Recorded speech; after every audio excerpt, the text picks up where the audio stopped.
So for this session, we have eminent speaker with us, Dr. Basant Agrawal.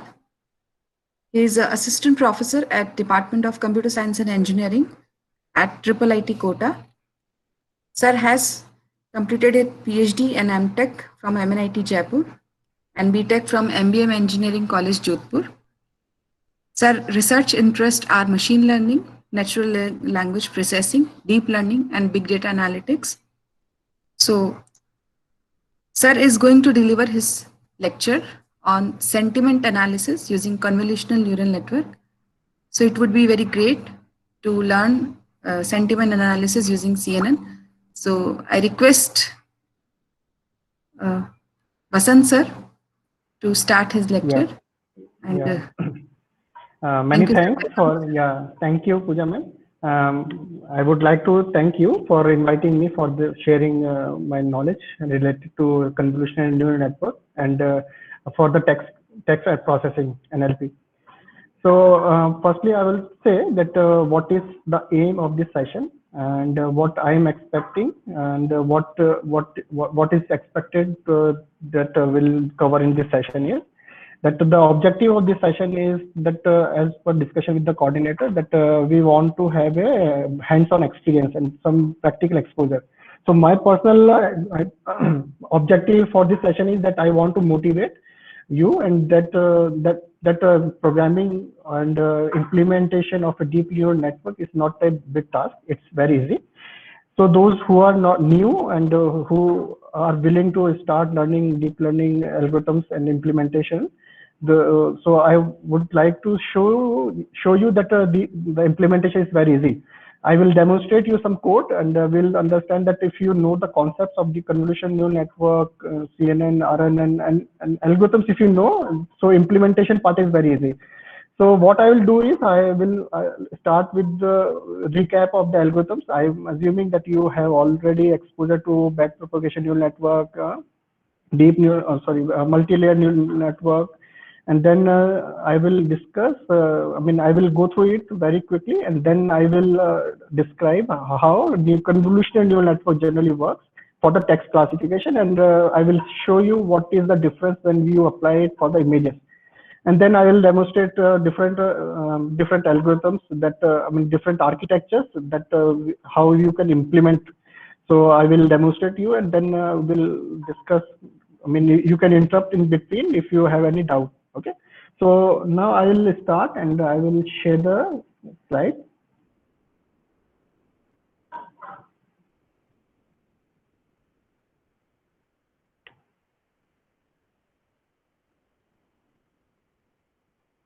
So everyone can see the screen. Yes, sir, it is visible. Okay. So the objective of this session is that how convolutional neural network can work for text classification. And let me tell you that text classification and large number of problems in NLP is basically a text classification problem. If you have a text and then you want to do the processing, 80% of the application is basically a text classification problem. So every problem related to a text can be converted into a text classification. So if you know how to apply how to solve a text classification problem, it can be applied to any problem. The only thing is we have to train and we have to change the architecture depending upon the problem.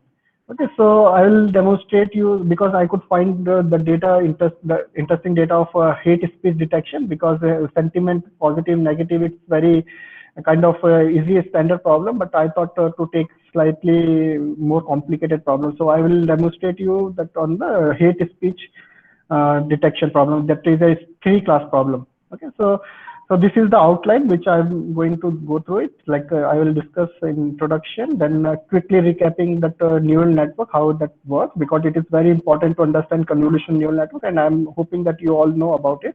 And then because this is a text classification problem, we have to understand what are the different representation methods, text representation methods. So I will quickly go through these because the objective is to quickly come on the practical part and give you an exposure and then feeling that most importantly that feeling that programming a architecture deep neural architecture is not a big task. It's very easy. So that for that, I will quickly come on that. Okay, so basically, what is a text classification problem? So the text classification problem, what we have the text and then labels associated with that. So what is the standard process is, given the text and the label, we generally transform the text into a feature vector, and we give the feature vector and the labels to a machine learning algorithm. It gives us a predictive model, and given a new document, we transform the same thing to a feature vector and use that model to predict the new expected outcome as an expected label of that new document. So this is the main definition. We'll do the same thing here. We'll use convolutional neural network for that. And the feature extraction part will be done automatically using embedding representation and the convolutional neural network. You see that. So I think the classification, everyone of us know that given a collection of records and the class labels, the objective is to learn the mapping between the input attributes and the output labels. And the goal is to identify that unseen records that we try to give a class label to a unseen record. So that is the main objective of this. And this is the perceptron, how perceptron works. So everyone know that given with input, like for this example, x1, x2, and x3, this is the simplest perceptron in node in which given inputs, what we do is we calculate the weighted sum, and the output, if it is greater than a threshold, we assign it as a 1 output, and if it is less than a threshold, it is a 0. And there are some other modification to it, like for example, in sigmoid neuron, what we do is we transfer the weighted sum to a activation function, and the reason for this is that we want that the node should transform the input in not only in 0 and 1 but in a continuous function. So that gives us the proper learning, and the main fact or main reason for this is that whenever we give the inputs to a network, the output basically changes whenever we give the different inputs. So what we want is whenever we give it, we change the weight, so output should also be changed a little bit.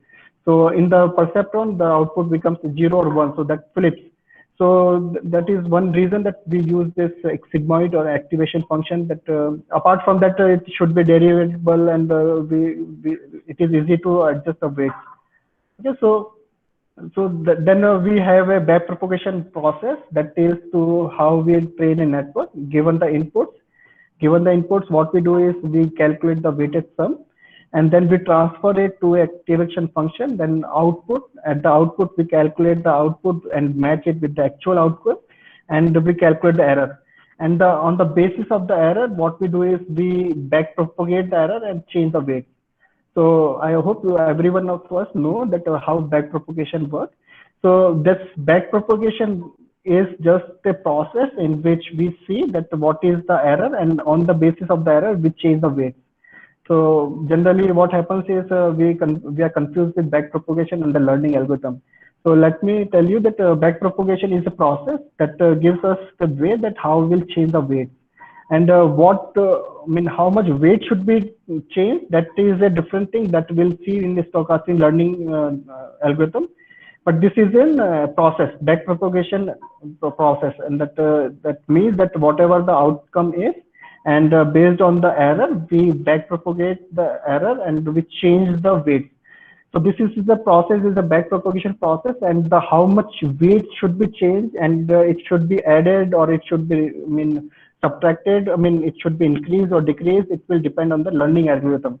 So there are two questions which we should know, that how these weights should be changed, and that is two things we should know, that how much weight we want to change, and if that should be increased from the previous weight or it should be decreased. If we know these two things, then what we can do is we can change the weight. So as you know that training a network needs to adjust the weight, and how we adjust the weight, using the backpropagation process, and the process is on the basis of the outcome or the cost, we backpropagate that error and change the weight, and how much the weight should be changed and if it should be increased or decreased, it will be decided by the learning algorithm we are using. Sorry. I'm showing you this standard learning algorithm, stochastic gradient descent algorithm, in which the cost can be calculated. So you know that the loss function, error function, objective function, cost function, everything means the same. The objective is that whatever the error we are getting while training the algorithm, and the objective is to minimize this loss.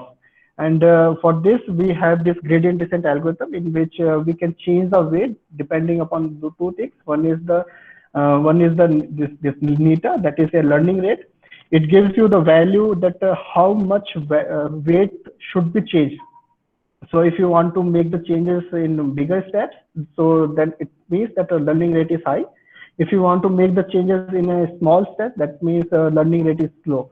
And that there is another component, that is gradient of C, gradient of the weight. So it means that whatever the cost function you are using, so whenever you take the gradient of that with the weight, it will give you that how much it should be, I mean, in what direction it should be increased or decreased. So that gives you the direction. So you can see in this diagram also, if this is the weight, initially weight. So what is the objective? Objective is that we want to make this change in this weight that it becomes the minimum, and it will become minimum when we'll decrease it if it is higher, and it will be decided on the gradient function. So whenever a cost function is given, we take the gradient of it. It will give us the direction in which it should be increased or decreased. And the neta will give you the value how much step you want to change. Okay, so these two things gives us the learning process, and this is the thing which I mean on that basis that algorithm will learn, also the network will learn. Okay, so I hope you all are under you know that what is the backpropagation and learning gradient descent algorithm. So learning is being done by the gradient descent. For this example, there are n number of algorithms for the learning. And then we change the weight based on the backpropagation process. Okay, so that is a gradient descent, and the slightly variant of this is a stochastic gradient descent. The difference is that in the gradient descent, we have to take all the training samples as an input, and we on that basis we decide after all the training samples that how much weight should be changed or updated. In the stochastic gradient descent, what we do is we take some samples from the training data, and then we take the average cost, and then on that basis we update the weights. So this is the difference. So generally it is faster instead of applying whole data or the gradient descent on the whole data. But we apply the stochastic gradient descent algorithm, in which we take small batches of the data, and then we apply the learning algorithm, and on the basis of the cost, average cost, we update the weight. Okay, so so this is the basics of what is the learning, how that learning will be done. And when we start with the convolutional neural network, as you know, that the machine learning process and the deep learning process, the difference is that in the standard machine learning process, features are manually extracted. And in deep learning, there are algorithms which do the feature extraction part automatically. Okay, so we'll see that we'll see in the NLP text classification problem what are the standard methods for the feature extraction manually, and now what has been done to make them process automatic. Okay, so now the deep learning method is like just optimizing the weights, as we have seen this. Okay, so these are standard feature extraction method which we used to do for the extraction while applying the traditional machine learning algorithm. First is the unigram, bigram, trigram, and fourgram. N number of grams we can apply. I mean, in which we given the sentence or the text, what we do is we tokenize them. We take each word as a feature, as is called as a unigram. If we take two words in a consecutive manner as a feature, it is called a bigram. So in the traditional math process, what we used to do is we used to extract these unigrams, bigrams, trigrams, and then we used these features and transform them in a tabular form like this. You can see on the screen. In this, for this sample data, 3 documents, D1, D2, and D3, what we have done is we have extracted all the unigrams. We have taken them as a column. And in the rows, we have taken the rows, or sorry, that document. So So you can understand that whenever we used to extract the unigrams, if the number of documents in the training data is very high, so number of features will be very large, and it will become like millions, in the millions, and that is why that the process becomes very slow and the performance is not good, because most of the values in the table also will be zero. And that is why deep learning algorithms has become very important, because that solves this problem. I'll show you how. But at the moment, we have to understand that in the traditional modeling and the traditional machine learning models, what we used to do is we used to extract features, represent them in the column, and all the documents and the samples are represented in each row. And in the last, there is a class label. Okay, and we give the weight depending upon how you want to give the weights to each word. So in this example, I'm taking one word is present in a given document, and if it is not present, then it is a zero. So for example, in the D1, word Mary is present, so it is 1, and Mary is not present in other documents, it is 0. So this is the way that this is directly go to the machine learning algorithm. It trying to learn that with what kind of words are appearing in what kind of documents, and on those basis it try to learn. And we can also give this weighing scheme to different methods. There are other methods also like TF-IDF, in which we calculate the weights of depending upon the importance of a word. And we can give this table also to a machine learning model that will also learn that what words are important for a given document, and on that basis it learns that okay, if these words are present in a given document, it belongs to a given class, let's say positive or negative, or if it is a hate speech problem, it is like hate or not hate or something like that. So this is the way we used to do it. Now we'll show you how we do it in the case of deep learning. Okay. Sorry. So there is another method for the representation of the text, that is the one-hot encoding representation. It is important to understand because of we'll see how it is important when we learn the representation of a text. So this is very simple method, and what we do in this is given all the words in the dictionary. So let's say we have 10,000 documents. So all the unique words in those 10,000 documents, we represent them as a dictionary or the vocab, and then given a word, the position of a word, we make that value as 1, and all other values are 0. So that vector is called a one-hot vector for that particular word. So for this example, let's say you can see that the dictionary have 5 words: I, cat, dog, have a. So dimension of the vector will be 5, and the value of I will become 1 at its position. So it is 1 at this position, this, and apart from this, all are 0. Okay, so this is one hot representation for word I. Similarly, for the cat, it is like this. So at position 2, the value is 1. Apart from this, all are 0. Okay, so this is one hot encoding. Now, when we want to learn the representation of text automatically, what is our objective is? Our objective is that we want to train the model in such a way that we want to extract the features here, those unigrams, bigrams, trigrams, all these features automatically. So for that, we have one method that we call it as a embedding, and how that embedding works, I'll show you that. Okay, so the concept of embedding is that a word is known by the company it keeps. It means the representation of different words will depend on its meaning. And for example, let's say I represent all these words. So you can see that the words apple, orange, banana, they will have almost similar representation. And some other group of words like bus, car, and train, they will have some representation which are close to each other. So our objective of representation through embedding is that we want to learn the representation of a word in such a way that their representation is very close depending upon their meaning.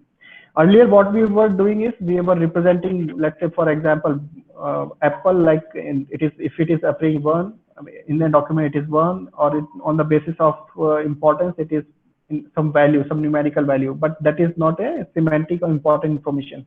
But now in an embedding method, what we'll do is we'll train the model in such a way that the representation of a word will be close to each other depending upon their semantic meaning.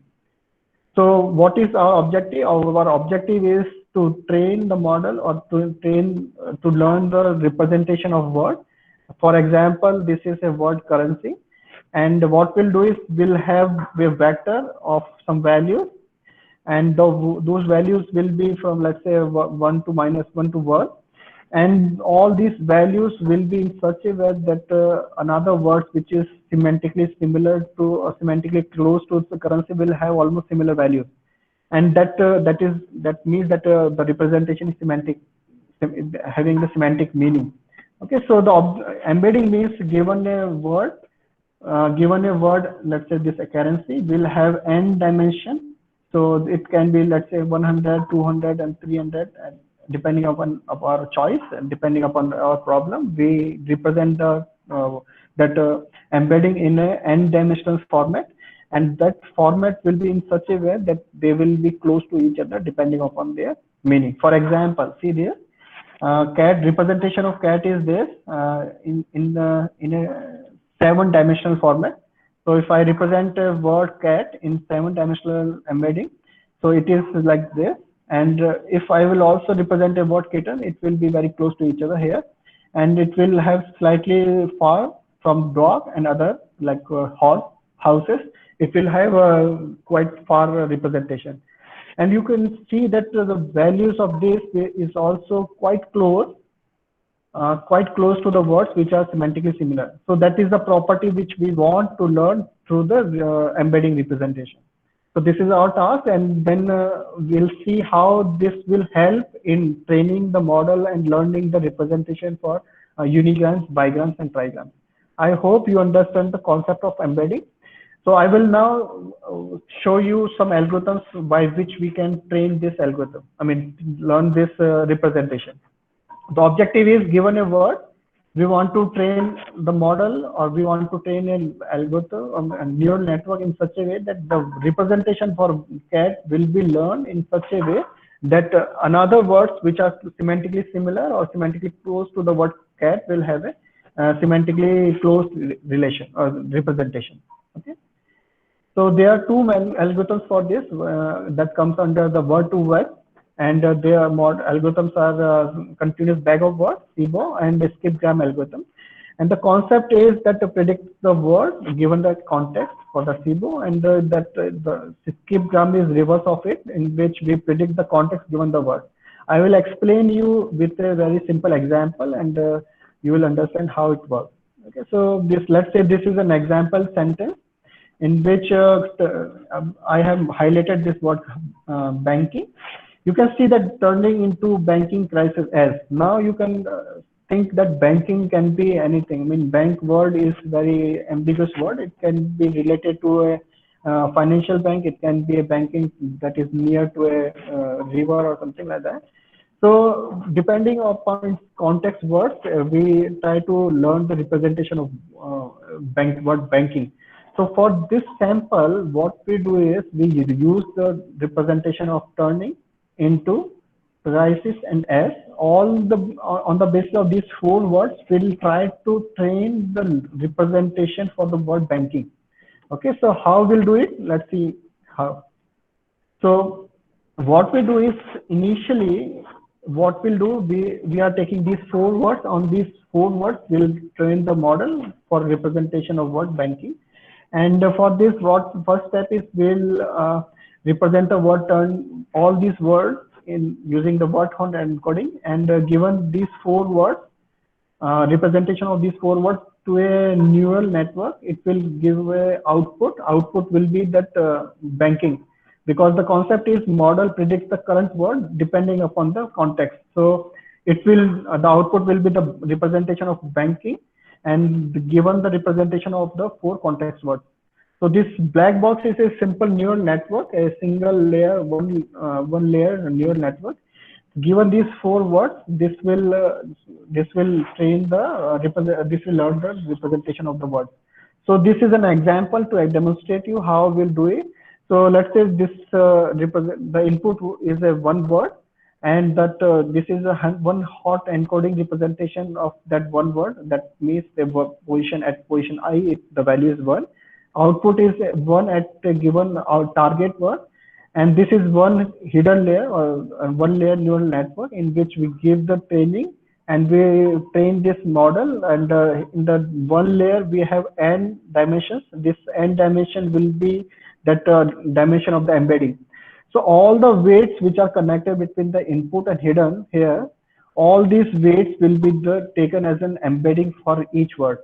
So if you understand this, like all these words here are vocab words. So if we have V as a total vocab, so let's say in a document of let's say 10,000, we have um, 1 million words. So all these words, representation of all these words will be representation for the weights which are connected between input and the hidden nodes.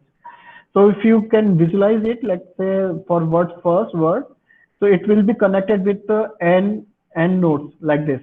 So all these values or all these weights will be taken as a representation for this word I, first word.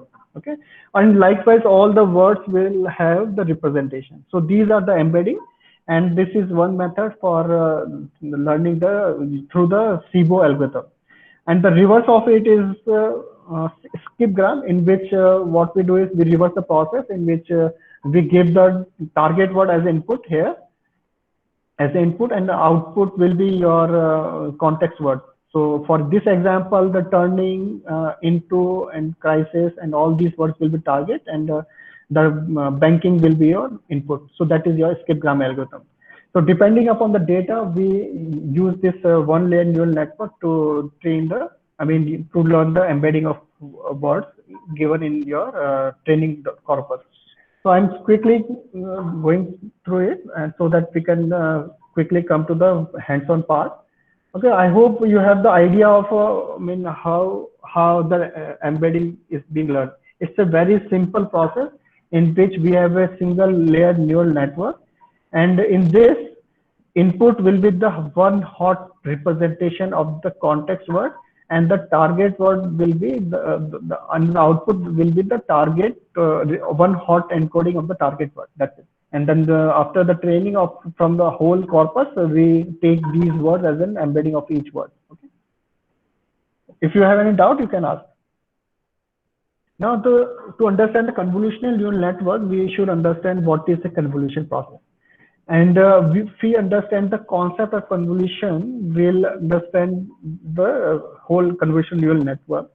And for this, so I'm sure that you have a separate session for the convolutional neural network, but I'll give you some idea of intuition behind why convolutional neural network basically is useful for the for automating the feature extraction part. So let's understand how convolution process works. In two-dimensional convolution, we have, let's say this input is 3 cross 4. This is your 3 cross 4 input. For this 3 cross 4 input, we have another matrix that is kernel. We call it as a filter, we call it as a kernel, feature map, and number of names. But the concept is, given this input image of size 3 cross 4, the convolution process is we map this kernel matrix over this. So if we put this 2 cross 2 matrix over this image over here, okay, so what we'll do is we'll calculate the values of weighted sum, just like we used to do it in the sigmoid function. So what we'll do is we'll calculate weighted sum like A cross W and B cross X and E cross Y and Z cross F, and we'll calculate the weighted sum. So we'll do it for all the movement of this kernel matrix over the input matrix. So what we do is we put this in the first place, and then in the second place, what we'll do is we'll move it by one position. It will depend how you want to move it. In this example, I'm taking one stride, so I'm moving it one side. Okay, so here what I will do is I will do the same thing, B cross W, C cross X, and so on. So likewise, so I will move this kernel matrix in two dimensions, that is left to right and top to bottom. So that is why it is two-dimensional convolution. In image, the input data is a two-dimensional form. In generally, it is in two-dimensional form. So we have a kernel, so that will move over the image in two dimensions, left to right, and then top to bottom. And in each step, what we are doing is we'll calculating the weighted sum. So that output for this is this 2x6 matrix. So when we put at this position, then this position, and then this position, and then we move one position down and so on. So we have 2x3 output for this convolution example. Okay. So I hope you understand this. I am having some more examples to give you more intuition about it. So there is one. So you can see in the yellow part, so that is moving from here. Okay, so the values of the kernel is 101, 010, 101, and whenever we move this kernel over this image of 5x5 image, we get this 3x3 output. Okay, when we move it, we get one weighted sum value, and that is your output. So let me tell you what we are doing is we are generally moving, given the image, we have one kernel and we are moving it and we are getting the output function. So the important thing that you should visualize is that the values of this kernel are the weights, and which are changed according to the problem and while training, and all these filters are taken as a feature. So we'll see that in the text classification problem, the features we use to extract is the unigram, bigram, trigram, and so on. So we'll see when we apply this convolution process over the input data, we'll see that how different features are extracted. Even image also, if you let's say take 100, you want to extract 100 features, so you have to take 100 kernel matrices. Okay, so that's it. So in image, you have a kernel matrix, you move in two dimensions, but in text, we have a representation like this. So for example sentence like, I like this movie very much. Then as you know that each word will be represented, and the dimension of embedding is decided by you. It can be, generally it is 100, 200, 300. For this example, I'm representing this word I in 5 dimensions, and likewise I'm representing all the words in 5 dimensions. So what is my input for the convolution neural network? That is 7x5 matrix. So over this 7x5 matrix, what I will do is I have this kernel matrix, or I can also say it as a feature map. Okay, so when I will convolve this over this input matrix, but I will do it in 1 dimension. So the dimension of kernel should be same with the dimension, embedding dimension of the input. That is the condition for the text problem, text classification and text analysis problem. Okay, so when you take this, let's say 5, so it's the dimension of the kernel should also be n cross 5. N is decided by you. Like in this example, I'm taking 2 cross 5. It can be 3 cross 5, 1 cross 5, 4 cross 5, depending upon the what feature you want to extract. I'm taking it as a 2 cross 5. It means I want to extract bigram, because I want to see 2 words at a time, and that is your bigram. So in this example, I'm taking a kernel of size 2 cross 5. It means this is I want to train, or I want to learn a representation of a bigram. Okay, so I want to learn one bigram feature. So okay, so this, and how I will do it. So given this 2 cross 5 matrix or a kernel, I will convolve it over this input matrix. And how I am converting this input matrix, it is just a representation of each word used in a n dimensional embedding size. So generally it is 100. In this example, it is 5. So what I will do is, now I will move this 2 cross 5 matrix, and I will calculate the same weighted sum, like 0.6 into 0.2, 0.5 into 0.1, and so on. And I get this value 0.51.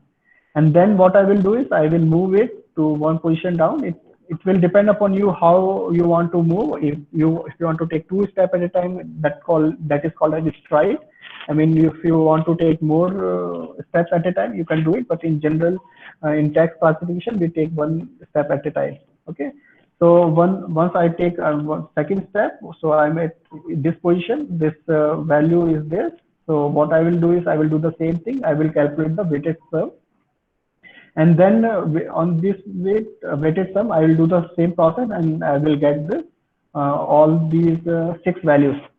So when I apply this 2 cross 5 convolutional filter over this input data, I will get 6 values. So in convolution neural network, what we do is we get the value which has the high output, high activation value. Okay, so I'll show you that. Okay, see this another example. What I'm having is I'm having n dimensional input of, and this is your n dimensional filter. And when I apply it, I get these 4 values for this example. So what I will do in next step is that I will see which activation value is highest, and I will take that. We call it as a max pooling process, in which we take the global maximum of all the values which I'm getting after convolution process. I will take that as an output for max pooling layer, and then I will use it as further for the training the model. Okay, so I will also show you what is the significance of choosing this highest value, and what is the intuition behind applying the convolution process in more detail with different examples. So far, I just explained you the process how convolution neural network works. But now I will explain you with example that what is the intuition and what is the concept, why convolution process is able to learn semantic and important features automatically. Okay? So I hope you understand the process that given this input, let's say we have n number of documents as sentence. So for this example, these are the sentence. What we'll do is we'll represent each word with an n dimensional embedding. So for this k is the dimension of the embedding, and we have representation for all the words. And then we have n number of convolution filters. It will be 2 cross 3 cross. Okay, so n number of filters will use, because it will depend how many unigram, how many bigram, how many features you want to train. So in this example, what I'm doing is take this, look at this. So this is my 2 cross n, 2 cross k dimensional matrix, and I'm applying it over here, and I'm getting one value, likewise all the values. And you can see that I'm applying 1, 2, 3, and 4. For this example, I'm applying 4 filters. So it means I'm training. I'm extracting 4 features. Okay. So if you want to apply 3 cross k matrix, it means you are applying you want to train or you want to learn a trigram. Okay.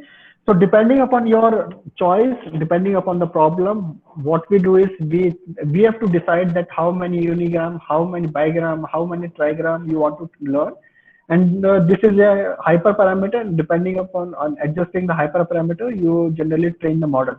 Okay, so I hope you understand the process, and the process, that the thing which you have to remember is this is a hyperparameter, that how many filters you should choose, how many bigrams and trigrams you should choose. If you should not, you can also decide that you want to only train unigrams, and likewise. Okay, so once you extract all these, you apply that max pooling layer, and then you can directly apply the standard fully connected neural network for the learning. Okay, so this max pooling layer is to take the maximum activation value from a filter. I mean, whenever you apply a filter, you get n number of values depending upon the size of the input. But what you do is you decide to choose the maximum value, and then you give it to the fully connected neural network. And this is the process. And in quickly, I will show you. I mean, I will tell you that what is the intuition behind it, and then we'll just quickly come to the demonstration part. So this is very important example. If you understand this, I'm sure that you will have the intuition of why this is important in NLP. Okay. So see, this is an example. I am feeling alone, and I'm having another example. I feel lonely. If you will carefully see these examples, what I'm doing is, in the first step, generally we represent the words with the embedding.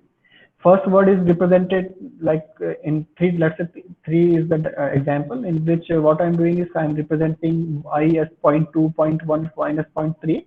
And likewise, I'm representing all the words. And then some questions, there are some questions like, does convolution reduces the number of features? Of course it will, because we'll see that in the representation of the text, convolution process is just initially when we used to extract unigrams, it will be all the unique words in a corpus. So that will be in millions. But when we apply convolution process, we have to just decide how many unigrams or bigrams we have to take. So let's say I want to train the model with 200 unigrams, 200 bigrams, and 200 trigrams. We'll only have 600 features. And believe me, those features will be very important. Okay. And I'll show that I'm just coming on that, and quickly we'll go to the hands-on experience. That features which will decide will be intuitively very important. Okay, so yes, of course, it will reduce the number of features. And second question is, it will reduce the length. I don't know what length you are talking about. I think the same thing you are asking, that the feature vector length. If you are talking about feature vector length, it will be surely reduced with a significant manner. Yeah. Okay, so I'll just quickly come back to here.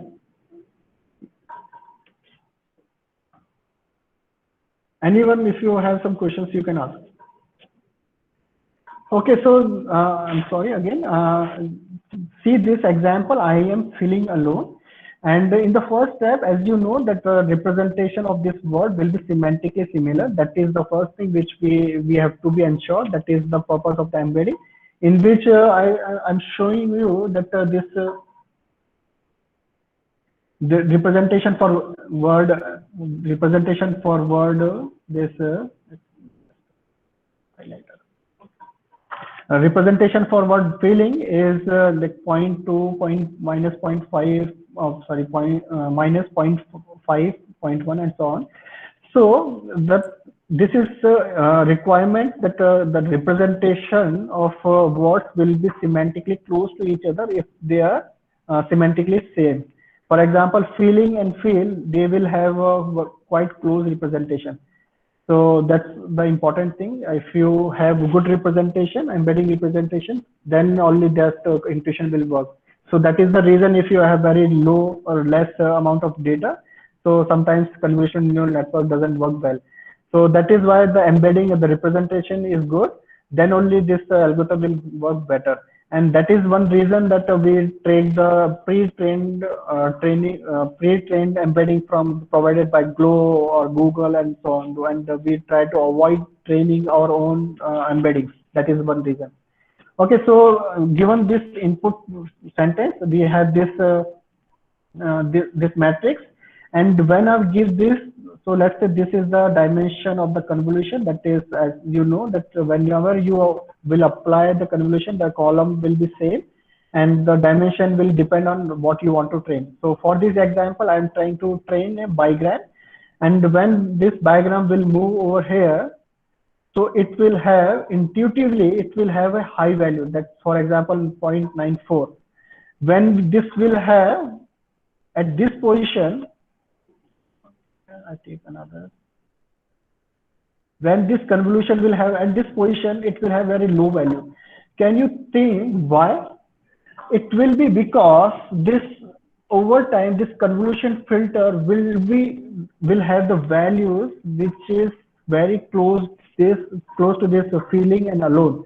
And the reason is because this is somehow over the different training example, this will have first value will have very close to the simplest concept of feel. Okay, so when you will have this convolution filter, which is representing a concept like feel alone, So it will automatically will have a high value for feeling alone, feel lonely, feeling lonely, like all those kind of words. For an example, you can see here in the second example, feel lonely, it will have very close to this value, and this will representation will have very close to this value, and somehow whenever you have the same convolution filter applied over here, it will again have the same value. So when you will go in the next step for the max pooling process, so this 0.94 will be selected, and here 0.87 will be selected, and that is why it is important to remove these values. So I feel this feature will be removed, and here I am will be removed automatically, and the important feature, that is feeling lonely, feeling lone, all these things will automatically be captured in here. So this one feature which we have trained with the large amount of the data is like feel lonely. So that concept is learned.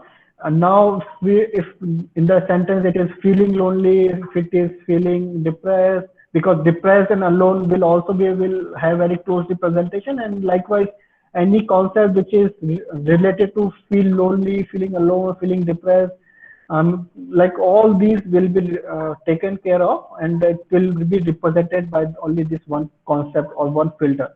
So that is why it is important. Okay, so I hope you had some intuition about it, and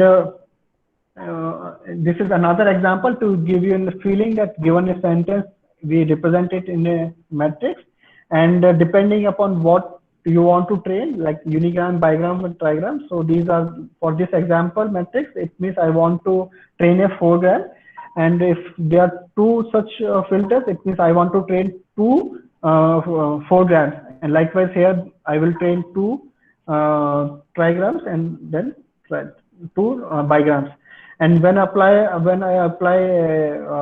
when I apply it over this matrix, I get these outcomes, and after this I apply the max pooling layer, and we get only these 6 total features, and these features are basically your total final features which you will use for the training. Okay, so these 6 features will depend on how many features you want to train. So for this example, 2 bigram, 2 trigram, and 2 4-grams, those 6 features you will use for the training. Okay, so next what we'll do is I will give you an intuition on how this is similar to a fully connected neural network. Just to give you an example on feeling of how convolution neural network is resembling to the fully connected neural network. Okay, so we'll take this example in which I have a 3x3 input matrix, and I have 2x3 filters, and if I have 2 such filters, so I'm showing you this because generally for me it was initially a mystery that when we apply convolution neural network over matrix, but generally we compare it with a fully connected neural network, and the input are like numerical values, but how it is resembling with the convolution neural network. So I have tried to, I want to clear that doubt that this convolution neural network which we are applying over a matrix, but that is a conceptual way, but internally it is also same with the fully connected layer, and but it is not all the connections are not there. So we'll see that there are 2 benefits of convolution neural network. One is the sparse connections and sparse weight, shared weights. So these 2 things which we have to carefully understand if you want to understand the convolution neural network. Okay, so for this example, this is 3x3 input matrix. If I have this 2x3 filter, so what I will do is I will apply over here, and I will get 2 values. Okay, so you can visualize if this image is clear to you. So you can see that the first representation is there for the good 3 values, and then second value, and for all these words will be like this. So for this example, I have say 9 values. So 9 will be input connection, and then these filters which we are convolving over the input matrix are your weights, which are actually your features, and those weights will be learned while training, and that is the important thing which we are doing with the learning algorithm, learn gradient descent with the back propagation process. So all these connections, if you will see that there are 9 input connections for this example, so only 6 connections are connected. Apart from this, for this node, this is not a fully connected node. So all these 7, 8, 9 are not connected to it. And what we are doing is we are calculating the weighted sum and we pass it to a activation function, and that is your output, that is your V1. Okay, so likewise, we'll do it for all these values. So for this example, when we applied 2 filters, we have 4 values, and all these 4 values are your output. Okay, so you can easily visualize this in a fully connected neural network. Like a neural network, I should not say fully connected, but the thing is, it is a neural network, a layered neural network in which the connections are sparse. You can see by sparse because first node is connected to only 6 nodes. And if you'll see that the input matrix in this example, it is only 3. If it will be like 25, let's say in a sentence in a document, average word length is 25. So it will be like it will be approximately 25 cross 3, and you can visualize it that how fraction of connections we are using. If it would be a fully connected neural network, there are, I mean, significantly large number of connections would be there, and that is why we need. I mean, we have reduced large number of weights, and likewise for all the filters. Like if this filter will be moved to second position, so it will have these 6 weights. And also, please carefully listen this point that this 6 weights are same to this 6 weights. That is why it is shared weight, and that is the reason when I showed you here that these 6 weights, these are always same, and that is why when you connect this node with all these 6 nodes, it will be same weights, and those 6 weights will be learned while training this network. And that is why these 2 things you can see that in literature. You can say that CNN gives these 2 features: sparse weights, sparse connections, and the shared weights. If the shared weights gives you the feature that I've shown you, that lonely feature. If it is coming anywhere in the document, it will have the high activation value, and the reason I have shown you. And that is why shared weight concept is very important to identify a feature and present anywhere in a document. Or if you visualize it with an image, then also a feature occurring anywhere in the image is important. So for example, face in the upper corner of the, if it is occurring in the upper corner of the image, or it is the bottom of the image, it will always be captured with the CNN. The reason is we are using shared weight and the sparse connection. Okay, so I hope you understand this, and now I will quickly wind up this so that we have half an hour to demonstrate that how implementation of this model can be done very quickly. Okay, so this is a traditional fully connected neural network in which I have shown you that we generally share some weights and we reduce the number of weights. That gives you faster training. And this convolution process extract the local region features. Local region feature means I've shown you that features of bigram. So the words which are important and occurring close to each other will be captured. If word feeling and lonely are occurring very far in a document, that will not be captured. So likewise in the image processing part, so if a word, I mean, if a local image information or local features will be extracted, it will not include the information which is occurring far from two important nodes. Okay, and translation invariance is just like if it is occurring anywhere in an input image, it will capture just because of shared weight, and also the benefit is free parameters, number of free parameters. Okay, and there are a large number of research opportunities. So first thing is, if you have less number of data, So you can have you have the liberty that you should find out an intelligent way of initializing the weights. Otherwise, what happens is that given the small data, the weights number of weights which you want to train will not be update. I mean, stabilized, or it will not come to a minimum error or minimum cost function. So for that, there are different methods like one-shot learning, few-shot learning. New algorithms are coming up so that you can use, or you can also use some pre-trained models that for the initialization of the weight. And there are n number of hyperparameters which we have to decide, which activation function, which loss function, which optimizer, which epoch function, how many epoch we should take, what should be the mini batches or the batch sizes. These are the hyperparameters whenever we want to apply any convolution or deep neural network that you can, you have to deal with all these hyperparameters. Okay, so now I will just come directly to explain and demonstration. I mean, there are some optimizers also, but I think you have some idea about it. So, okay. So if you have any questions, so I will take some questions if you have. Otherwise, I will quickly move to the that. Any questions if you have?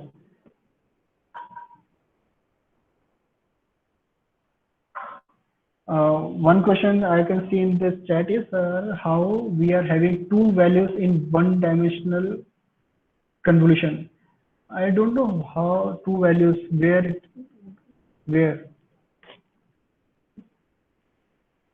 Can you unmute yourself and you can help me understanding the question? If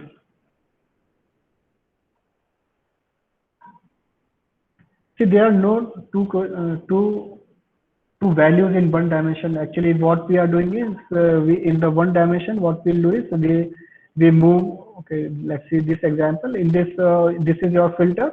When you move it, we'll have only one value for correspondingly one placement of a kernel, and then we move it downwards. We'll have a corresponding n number of values, and we take the maximum value.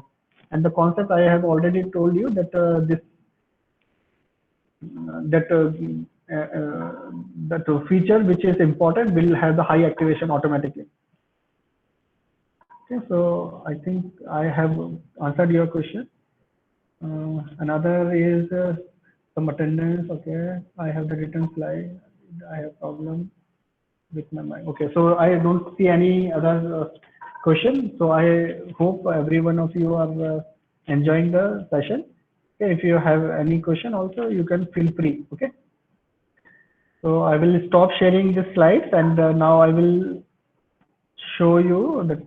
I mean, directly coming to the code, I will show you some slides which I have prepared to explain the code. Okay, so because in code it is a line-wise line, I will show you here some concepts, and then I will quickly run those programs on the code with there. And I'm skipping this. I thought like I will cover some basics on what are the features, but okay, I'll just quickly go through it so you'll have some idea. Okay, so what I'm going to do is I'm using the Keras, and Keras is the most popular framework. It is because of it's easy to use, and there are a number of other also like TensorFlow. I mean, is very popular. PyTorch and a lot of others are there. But Keras, I like it much, so I will demonstrate everything with the Keras, and it's very easy. You will see. And what happens in Keras is so steps. There are 4 steps. First, whenever we have the data, what we'll do is we'll prepare it, we'll convert, we'll make it process, and I'll show you how. But the first thing is we'll prepare it, we'll index it so that machine can understand, and then there second is layers. So everything in deep neural network is based on the layers, because you know that in neural network first is input layer, then in convolutional layer. I mean convolutional neural network. The second is embedding layer, then convolutional neural network layer, then your max pooling layer, then your fully connected layer, and likewise. So we have layers. So one by one we add them. Then the step is compile, and the compile means to see that the model, the architecture is perfectly fine or not, and then give the parameters to it. like which optimizer you want to use, which loss function you want to use, which metric you want to use. Okay, and then fit means actually giving the training data and train the model, and then evaluate and predict. So these will be the steps in Keras. The model is important. The model keyword is important thing, and I'll show you there are different kinds of models. So there are two models which are important. First is sequential model, and the second is functional model. I'll show you them. And then compile function is there, and then fit function.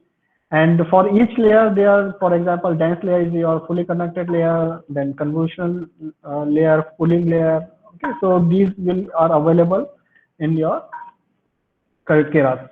Okay, so see this. This is a very simple model, which is a sequential model. Sequential model is the model in which all the layers are stacked to one another.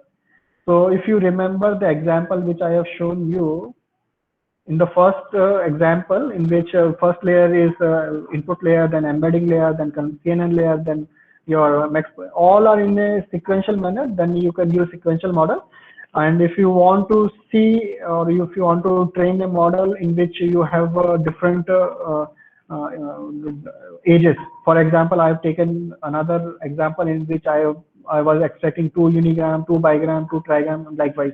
So in those kind of architecture, we use functional model. Okay. So for this example, first step is your input the functions, then the model sequential, and then in this what we'll do is in the Keras they are library functions and layers function, and then you can import the layers which you want to use. So this is a simple model, which is a simple neural network, fully connected neural network, in which I wanted to show you how easy it is. So what we'll do is we'll just add one by one each layer. So in the first layer, I am adding one dense layer. It means first layer is your fully connected layer, in which the input dimension is 100 and 64 nodes. And then I'm just adding the activation function. So which activation function I have to use? So if you remember the concept of neural network, in which each node will pass the will do the weighted sum, and it will pass through an activation function.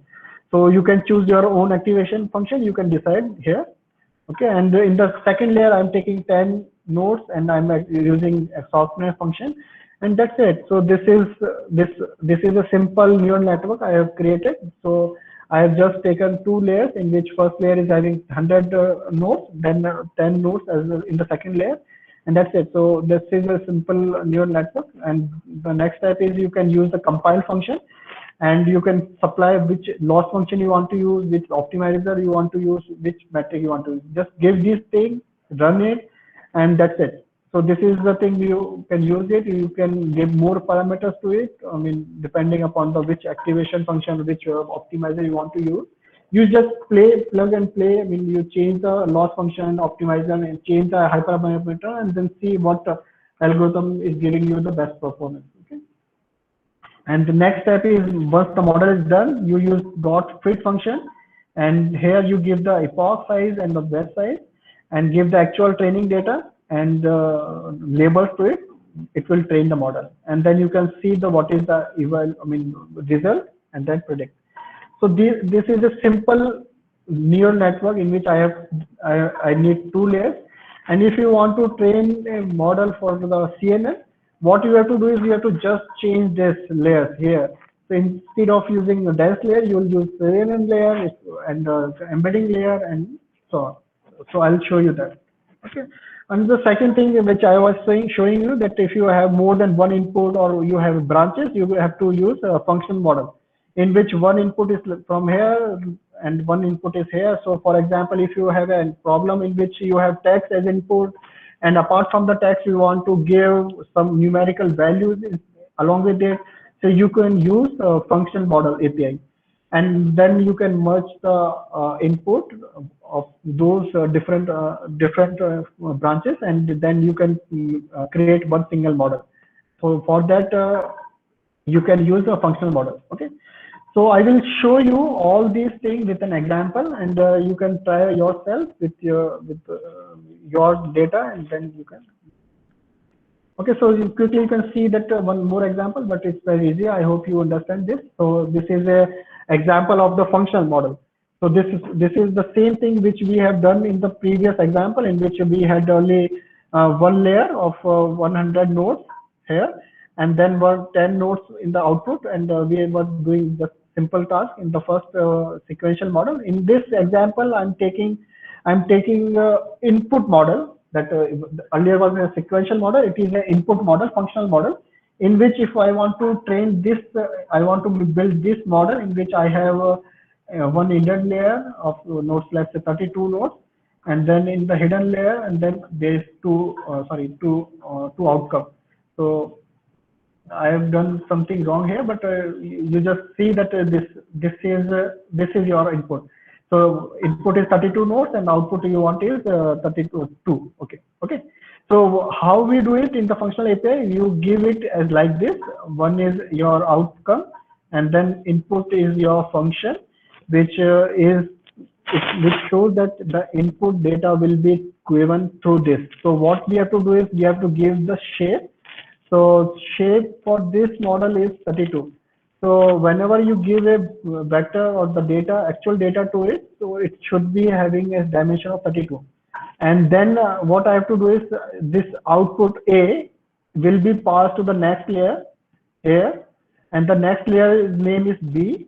This is a fully connected layer, dense, and the number of nodes is 32. And the input to this node, so let's say there is one layer in which the total number of nodes are 32. So input is A. Okay. So input is A. So it means this layer will have 32 input nodes connected to it, and the output will be B. So this output will be now again will go to another layer, that is C, and now this B will be input to this node, and so on. And finally we make this model like this. Model is equal to model and input and output, because you can have n number of input possible and n number of output possible, and in between also you can have different dimensions of branches. Okay, so that's why this is another way, and I'll show you these things with example. I will take one by one. So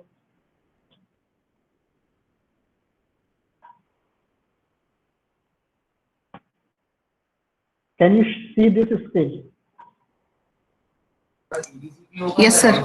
Okay, so see what I have planned is I will show you. This is an example of applying a convolutional neural network, very simple example, and then I will show you this code. Just have a feeling that it is very easy. This is a small code, this processing code. Then this is the only thing which is creating the model. 5-6 lines of code, and that is also standard for all the codes which you want to implement. The only thing which you have to remember or which you have to keep in mind is that what architecture you want to develop. Okay, and that's it. So that the code for that model was that it. So right from data processing to everything from scratch to bottom. I mean to the training the model. Everything was that much of code. So given a data in a file label.csv file, you just need this small code, and it is applicable to any problem.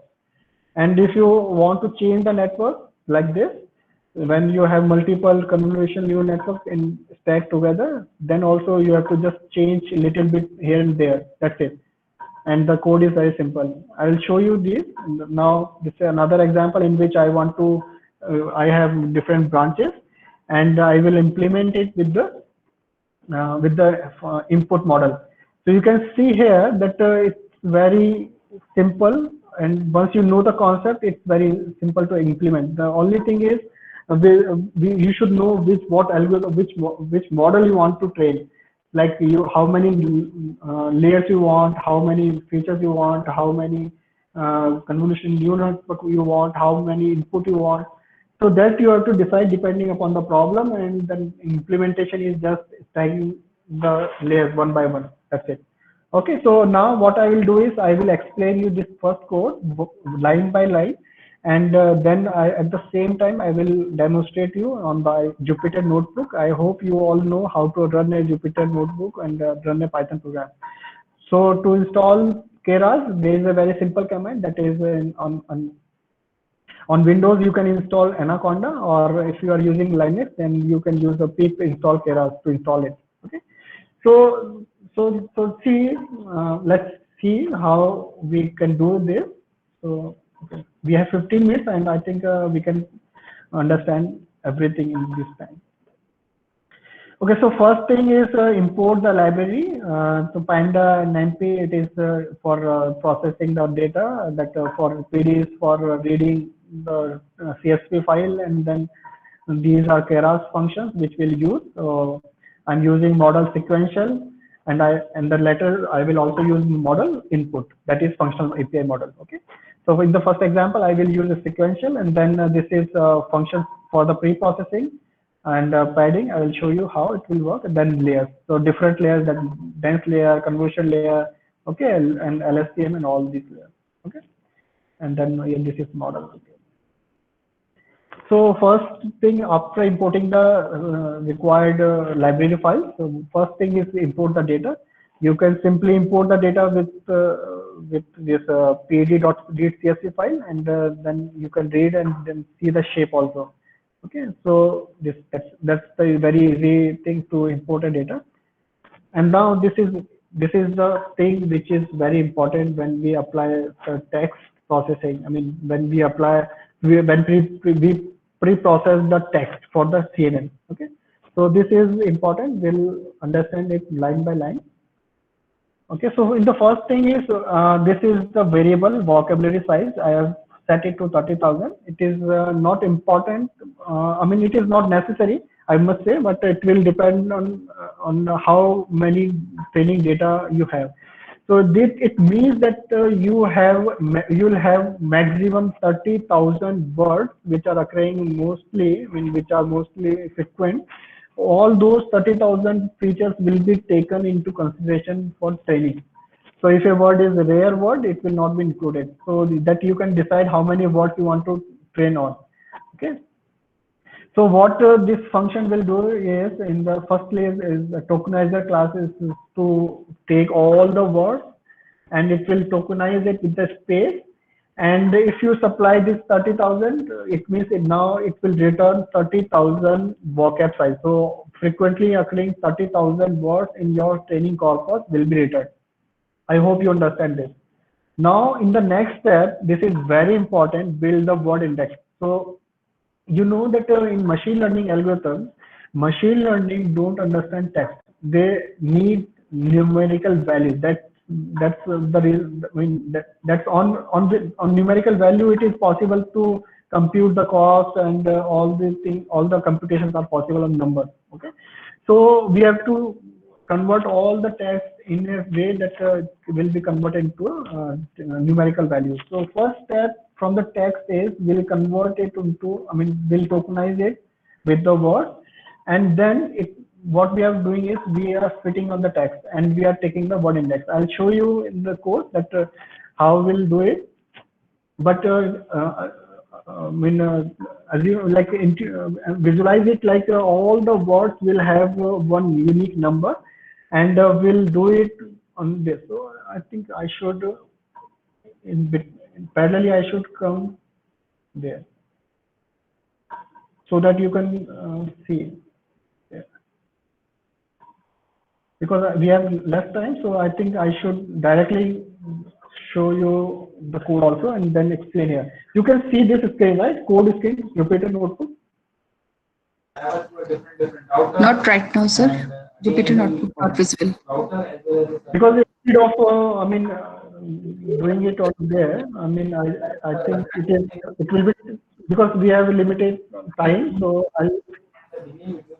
I will show you on the code directly, and at the same time we'll explain the code. And, okay, I think you can see this. See? Now?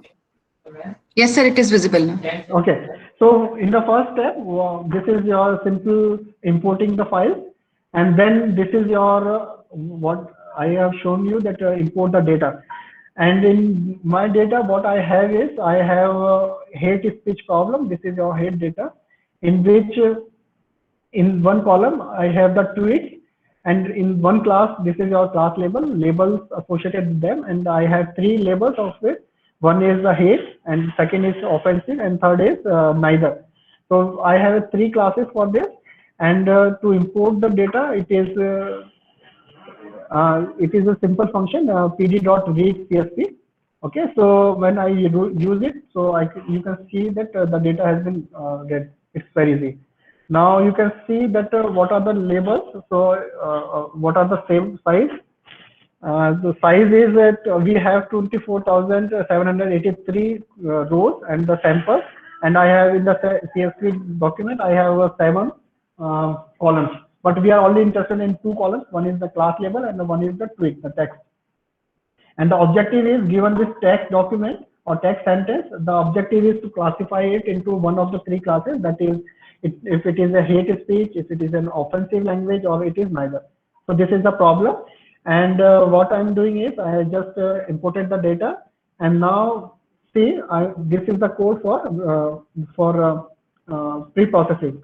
In the first step, what I'm doing is see here. So if I run this,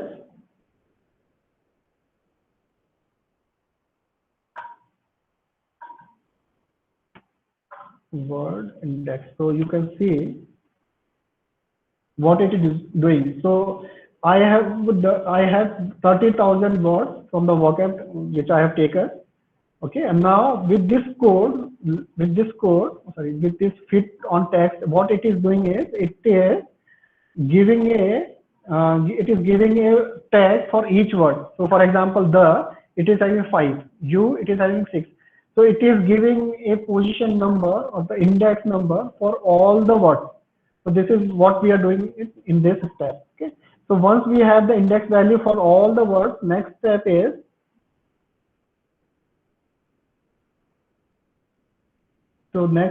say this. I'll show you. Yeah.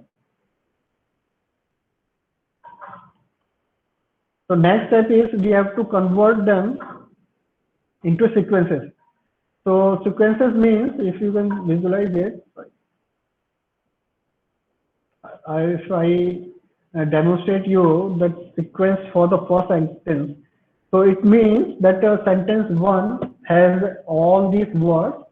So now text has been converted into numbers, and these numbers represent that this 4 means that 4th index value. I mean that 4 at what is the word at 4th index. So this RT. So RT is the first word in the sentence 1. Okay, and 8670, it means the second word in the sentence 1 is the word present at this location. Okay, and likewise all the positions, the indexes are given to that particular sentence. Okay, I hope you understand this. So now next step is, as if you remember that the sentence is in the CNN, the embedding matrix. What we have to do is we have to convert all the sentences into a uniform length. And for that purpose, we have to pad each sentence. So if we assume that the total number of words in a sentence is 25, then we have to have another function, that pad sequence function. It will do the padding. So if you want to see this, that padding is run or not. So see, for this example sentence, all these words are here, and now for this word, it is the length of this sentence has become 25, because whenever we apply a CNN, it should be a matrix, not a matrix of specific size, and that we have fixed it like 25 cross. Let's say embedding size is 100, so matrix for this is 25 cross 100. Okay, so this is the pre-processing, that each sentence should be padded with a fixed length, and that length you can decide. Okay, so for all the sentences, you can see that our total number of words are 36,000, but we have decided to take only 30,000 words, so it will take only 30,000. Okay, and now this is a function for converting the class labels, because in the class label we have the values 1, 2, 0, 1, 2. But when we want to apply CNN or any algorithm, any architecture, then we have to convert it into a categorical form, 0, 1, 0, that in a 3 cross, I mean 1 cross 3 dimension. Okay, so that now it looks like this. Now in the next step, what I'm doing is I'm converting the data. That total samples are 24,782, and what I'm doing is I'm taking initial 20,000 samples for the training and next 20,000 for the testing. So I can directly take like this. I can directly take 20,000. This is the facility of like Python, in which I can directly take 20,000 and store them in another data, that is data train, and labels in labels train, and likewise for the testing data. And then I can also see the dimensions of each data. Okay, and you can see that in the input data we have 20,000 cross 25, and then in the testing data we have 44,081 cross 25. Okay, now this is a very simple model which I show you, that in which first layer is the model, sequential model, and then what we do is we simply add, first layer is embedding. Embedding size is 100. If you remember, I have shown you that the size you can decide. You can take 100, 200, 300.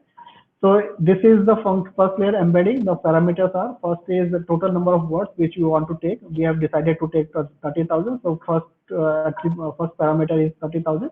Second is the dimension, and third is the dimension of each sentence, that max length of each sentence which we have decided, and on that basis we have done the padding. Okay. After that, the first layer is, next layer is the convolutional neural network, and I have decided to take 200 filters. So it means I want to learn 200 features, and what features? It can be unigram, bigram, and trigram. So this kernel size attribute, it means that the three. Why 3? Because we have seen this is a matrix, but as it is a one-dimensional convolutional neural network, it means the column. So 3 cross 100, it is automatically 3 cross 100 because the dimension is 100 here. So it means the kernel size will automatically be 3 cross 100. So there is no way, there is no necessity to explain explicitly this, tell that this is 3 cross 100. It is automatically taken as 3 cross 100. If I take it as 2, it means bigrams I want to train. I want to learn 200 bigrams. So here I'm taking 3. It means 3 means trigram. So all these 3 trigrams will be trained. Okay. Then max pooling layer, then fully connected layer. So one by one, what we are doing is we are simply adding one layer at a time, and that's it. So you can see that model which you can see here.